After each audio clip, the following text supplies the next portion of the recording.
ప్రపంచంలో అతిపెద్ద దేశం ఒకే $29 ట్రిలియన్ అంటే ప్రపంచ సంపదలో సుమారు 30% సంపద.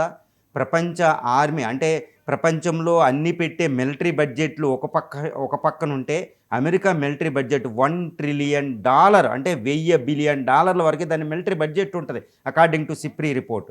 14,000 యుద్ధ విమానాలు, 20 ఎయిర్ క్రాఫ్ట్ క్యారియర్లు. చైనా దగ్గరే 2 ఎయిర్ క్రాఫ్ట్ క్యారియర్లు, తర్వాత పెద్ద పవర్ అనుకుంటే రష్యా దగ్గరే 2 ఎయిర్ క్రాఫ్ట్ క్యారియర్లు.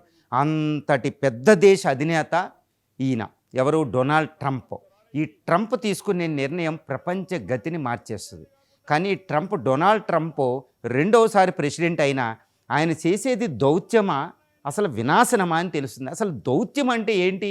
అసలు దౌత్యం అంటే ఒక అర్థాన్ని ఆయన మార్చేస్తున్నారా ప్రపంచంలో? అది కూడా ప్రపంచంలో అతిపెద్ద దేశానికి అధినేతే ఈ దౌత్యం మీనింగ్ కూడా తెలియదా అనే ఒక పెద్ద క్వశ్చన్ ఇక్కడ ఉదయిస్తుందండి. ఇది నేను అనేది కాదు, అమెరికన్సే విలవిల్లాడిపోతున్నారు. అమెరికన్స్లో ఆయన మొన్న అమెరికా లాస్ ఏంజల్స్ గొడవ అయినప్పుడు అమెరికన్స్ అంతా ప్రొటెస్టులు చేస్తున్నారు వీధుల్లోకి వచ్చి. నాట్ ఓన్లీ ఇన్ కాలిఫోర్నియా అండి,